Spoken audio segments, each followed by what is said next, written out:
As a relatively infant medium, the video game has endured and grown massively in popularity to not only capture the world's attention and consume hours upon hours of our time, but also assert itself as a wholly new experience worthy of said time. Video games have evolved from being nerdy hobbies to mainstream entertainment, outstripping both literature and film in terms of sales. They offer the kind of visual, auditory, and kinetic experience that other mediums wish they could achieve. It's not just that there are so many things to do and become in video games: role playing, getting lost in staggeringly imaginative and beautifully rendered high quality open worlds, time periods, but there are so many ways to go about doing and becoming those things. They bestow you with the power to craft your own adventure, your own unique experience, and in doing so, allow you to personalize the game and its story, characters, environments. First person video games, whether they be combatless, hide and run survival horrors like Soma, or shooters like Bioshock, are the most immersive because they involve the player directly. First person point of view games allow you, as the player, to literally become the character, to step into his or her shoes, so to speak. You inhabit the role of whoever you will be playing. This works tremendously to aid immersion by removing one of the barriers between yourself and the space where you find yourself and the world in the game. It removes one of the layers between reality and the virtual landscape and transposes you literally within the game. In seeing from the point of view of the character you are controlling, his eyes and his vision become your eyes and your vision. Take, for example, this clip from Adrift, a first-person space disaster exploration title currently in development and slated to be published sometime in early 2016. You assume the role of an astronaut with amnesia who must survive and find a way back to Earth in the wake of the destruction of your space station. Putting aside the gorgeous graphics, this game would not be able to work as anything but a first-person experience. No other POV would be able to immerse you in the immediate urgency and dread of the situation.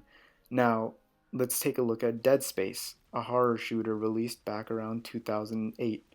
A much lauded and well received horror title, the third person point of view removes you from experiencing the exact ordeal the character Isaac Clarke must deal with. With the perspective placed behind his shoulder, you can't inhabit the role of the character in the same way as we saw in Adrift. There's a degree of separation.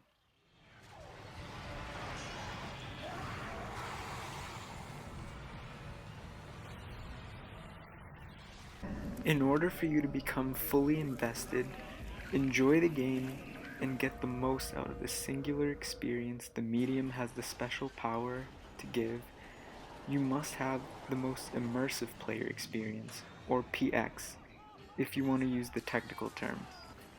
First person is the only perspective that offers an all-inclusive experience, harnessing the ultimate strength and maximum capability of the video game. It makes use of and elevates all the qualities video games possess that other mediums lack. The ability to become the character, the ability to interact with the world and objects in your immediate surroundings, the ability to make moral choices that influence the course of narrative development. When you directly inhabit the role of the character, and that character in effect becomes you, the stakes are felt more gravely. You care more and feel more for the other non-playable characters you have to interact with, in the world of the game itself. There's no disconnect like you would find in third-person games. You are actually there.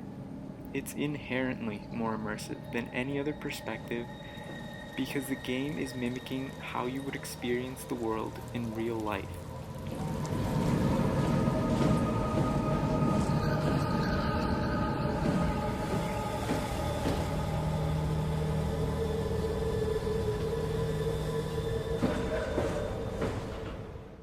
Here's Soma, a horror game released by Frictional Games, a Swedish developer, this year. You play as Simon Jarrett, a terminally ill man who's dying from a bleeding brain trauma. and who agrees to be the subject of a sketchy researcher's thesis project, which he hopes, as a last-ditch effort, will cure him and possibly stave off death. However, after he's strapped in to begin the experiment, he blacks out and wakes up in an abandoned, derelict, underwater research facility. In terms of environment and atmosphere, the previously mentioned and shown Dead Space is very similar to Soma, yet you can see readily just how much of a difference the first-person perspective makes in involving the player.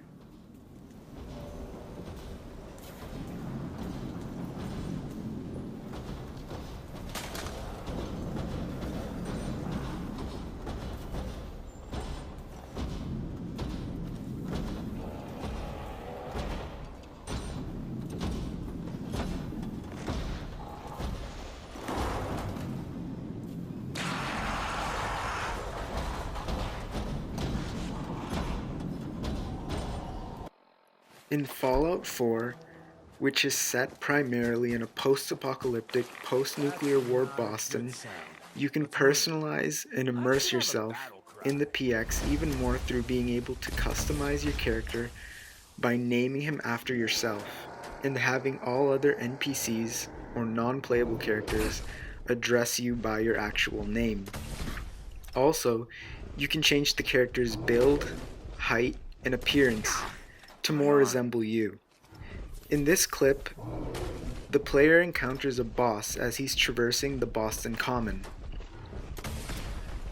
Although the first-person perspective is the most immersive, it still has its limitations, in that since you have become the character, or vice versa, it requires a greater suspension of disbelief, in that you know that you wouldn't, in real life, be able to survive that much damage or that many bullets.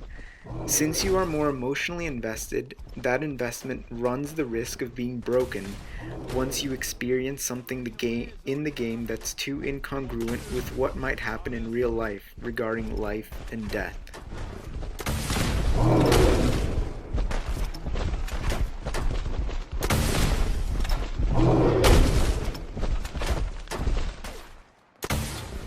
To wrap things up, despite its cons, first-person point of view provides the most immersive experience because it strikes at the heart of what we want to do with video games and how we want to engage them. We want to get lost and escape into worlds and scenarios we wouldn't be able to even come close to replicating in real life. Hey you, can you talk? Can you talk like the others?